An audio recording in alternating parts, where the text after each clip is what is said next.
Doctor, Dad, I need your help. I have but 2 weeks left in my undergraduate studies, and I have been stuck on this concept for weeks. Biology again? I can try to help you. How about you just write down what concept you are confused with on the whiteboard? I really just do not understand how solutes are transported in the phloem. I know that it is by the process of pressure flow, but what is pressure flow? How about we define pressure flow first? Write what I say. Pressure flow is the movement of carbohydrates and other solutes through the plant in the phloem. It is also called translocation. Okay, I get that. But where are they moving from?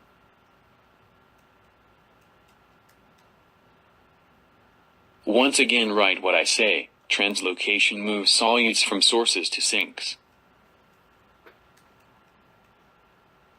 A source is an organ such as a mature leaf or a storage root that produces, by photosynthesis or by digestion of stored reserves, more carbohydrates than it requires. I can remember that comes first because it is the source. Without a source, nothing can happen. It is the beginning of it all. Correct. Then comes the sink.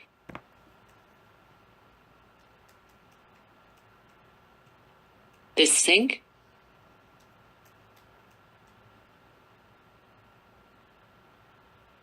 No, no, no. Write what I say again.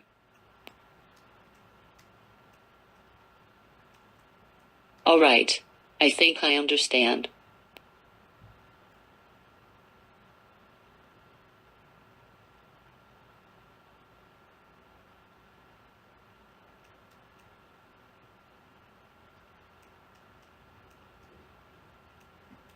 So, what exactly are solutes carried in, or on, or whatever? I am sure they do not just float in oblivion. You are funny when you are confused.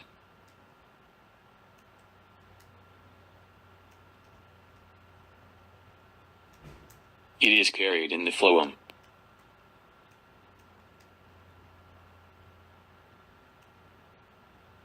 But how?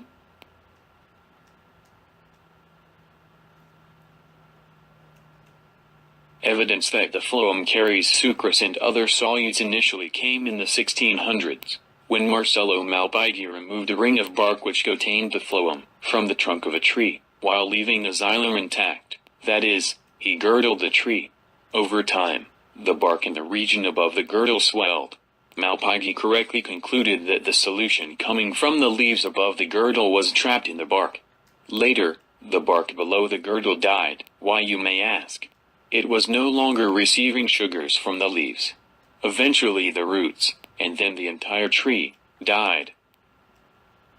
Today, plant biologists analyze the contents of phloem with the help of aphids.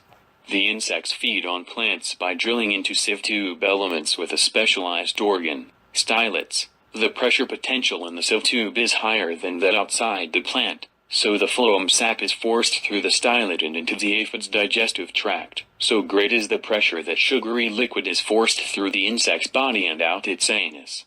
If an aphid is frozen in the act of feeding, its body can be broken off the plant, leaving the stylet intact. Phloem sap continues to flow out of the stylet for hours. Do you understand those ideas? You know what? I think I do. Can we go on to that pressure flow model thing? Sure thing. Give me just a minute to draw it on the whiteboard so I can explain. Please excuse my drawing.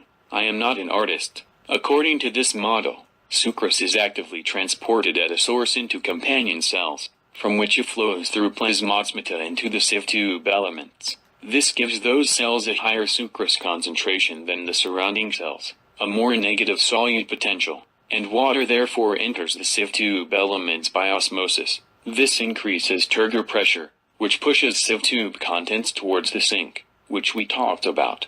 Then, sucrose moves out of the phloem, and water moves back into xylem. The gradient of solute potential and pressure potential needed for movement of phloem sap is maintained, and this is how solutes are transported in the phloem. Yay. Thank you so much. I now understand. I can pass my MCAT. And it is all because of you.